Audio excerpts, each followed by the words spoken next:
Alors nous allons parler de taxe carbone. C'est exact. Voilà, peut-être un petit mot de présentation, voilà, pour nous dire dans quel contexte. Tu l'as inclus dans la présentation ou Je n'ai pas spécialement parlé dans l'introduction, c'est une thèse CIFRE qui a été réalisée en partenariat avec l'Institut Rexecode, qui est spécialiste en termes de compétitivité, donc que vous retrouverez dans le titre, ici, là. Et ça s'est très bien passé. Aujourd'hui, le sujet est totalement d'actualité. Excellent, tout à fait. Eh bien donc, nous t'écoutons. Alors bonjour à tous, bonjour à toutes. Alors je tiens tout d'abord à remercier la Fabrique de l'Industrie de me permettre de présenter mes travaux de recherche. C'est super en début de thèse. Et donc ces travaux qui portent donc sur le prix du carbone et la compétitivité des industries européennes. Alors, le point de départ de cette thèse, c'est un constat que depuis une vingtaine d'années, la compétitivité en Europe décline. À savoir que les coûts de production augmentent beaucoup plus rapidement en Europe que dans les principaux autres puissances économiques mondiales. Donc ça entraîne des enjeux très importants, à savoir en termes de maintien des activités, maintien de l'emploi. Et à l'heure actuelle où on parle de rajouter une taxation du carbone, ça pose la question de est-ce que cette taxe supplémentaire ne va pas continuer à dégrader les coûts et donc la compétitivité.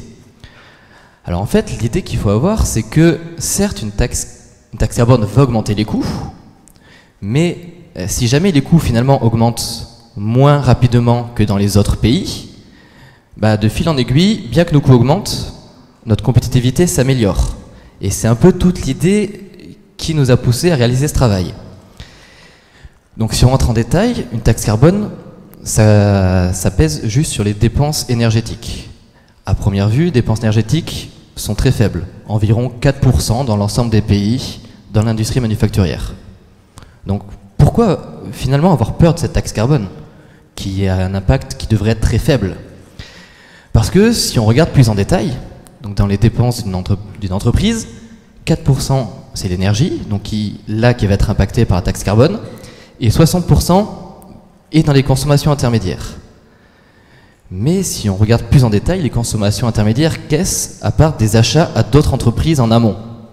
Et ces autres entreprises ont elles aussi eu des dépenses énergétiques. Donc là j'ai gardé le chiffre de 4% pour l'ensemble de la chaîne, mais vous voyez que finalement, alors qu'à première vue on se dit 4% c'est pas beaucoup, mais l'influence dans l'entreprise en amont va jouer sur le prix de la consommation intermédiaire et donc sur le prix que va payer l'entreprise initiale. Et on peut continuer à revenir en amont de la chaîne de production, et à chaque fois, bien que l'énergie ait une faible part, le cumul de toutes ces énergies dites d'origine indirecte va souvent se retrouver supérieur à la part d'énergie directement consommée dans l'entreprise. Donc, partant de là, notre thèse, on a voulu, premièrement, essayer donc de quantifier l'impact sur toute la chaîne de production d'une taxe carbone, donc prendre en compte à la fois l'énergie d'origine directe et l'énergie d'origine indirecte. Ensuite, comme nous sommes sur le terrain de la compétitivité, il a fallu prendre en compte toutes ces modifications au niveau international, différentes entreprises et différents pays. On a pris les principaux pays mondiaux. Et ensuite, mettre en place quelques scénarios pour voir qu'est-ce qui se passerait suivant où était appliquée la taxe et à quel niveau. Donc je vous passe les détails du modèle. On va juste directement sur les résultats principaux. Donc j'ai choisi l'industrie manufacturière européenne avec une taxe appliquée que sur les pays européens, une taxe à 80 € la tonne de CO2. Et les résultats sont très différents d'un pays à l'autre. Donc vous voyez par exemple, dans le cas de la France qui nous intéresse le plus, que la compétitivité et que les coûts de production sont très peu dégradés, beaucoup moins que dans les autres pays. Donc ça peut s'expliquer par notre mix énergétique qui est faiblement carboné, peut-être nos importations, faiblement carbonées aussi, alors que d'autres pays, je pense notamment à l'Allemagne, ou surtout à la Pologne, eux voient leurs coûts de production quasiment exploser. Donc ça, déjà dans un premier temps, ça peut expliquer pourquoi, je pense surtout à la Pologne, le pays était fortement opposé à l'idée d'une taxe carbone européenne, parce qu'ils savaient peut-être que c'était très risqué pour leur industrie. Et donc, cela nous amène au constat que l'effet est donc très différent par pays, mais aussi par branche. C'est-à-dire différentes branches dans le sein d'un même pays sont impactées différemment. Et cela donc nous amène sur deux constats.